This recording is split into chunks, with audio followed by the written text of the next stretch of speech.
Law is a gift of relationship of us before with God. When we hear the word law, many times we think of rules, restrictions. We picture something so heavy.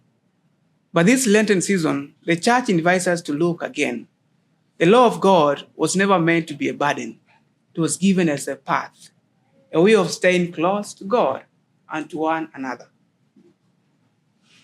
God gave the commandments to the people of Israel, not to make life difficult, but to guide them. And as we had in the first reading, and as remember in the book of Prophet Jeremiah, tells us that God said to his people, "Obey my voice, and I'll be your God, and you shall be my people."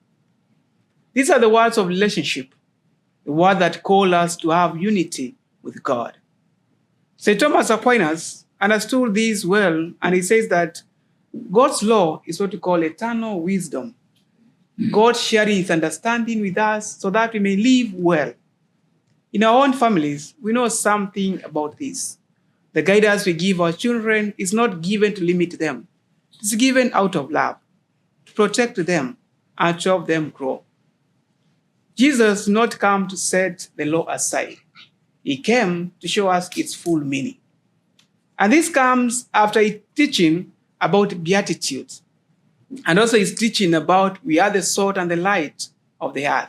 And now he tells the disciples plainly that he has come not to abolish the law and the prophets, but to bring them to completion. Every small act of faithfulness matters.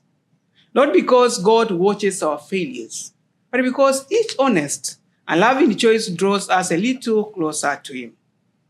Jesus shows us a God who is not distant, but near, found in ordinary moments of our life, in the patience, in honest, and in care for those around us. Lent is a season for honesty.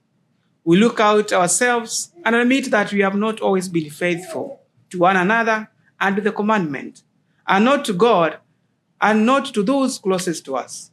In our families, we know this. Sometimes we may have spoken unkind ones. Sometimes we are slow to forgive. We choose our own comfort over the needs of the others.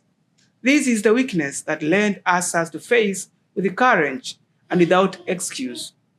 The book of Proverbs reminds us, "Do not forsake wisdom, which is the law, and she will protect you. Love her, and she will watch over you."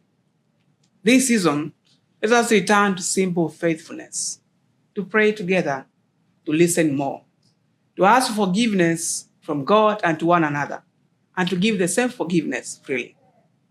The face of God is found in all the people. It begins in our own homes, in the face of your spouse, a parent, a child, a sibling. When we follow God's law in small things, we are already close to him. May this Lenten season bring our families a quiet and real renewal. May God give us the grace to walk in his ways with faithfulness and to teach one another by the way we live that this law is not a burden, but a blessing.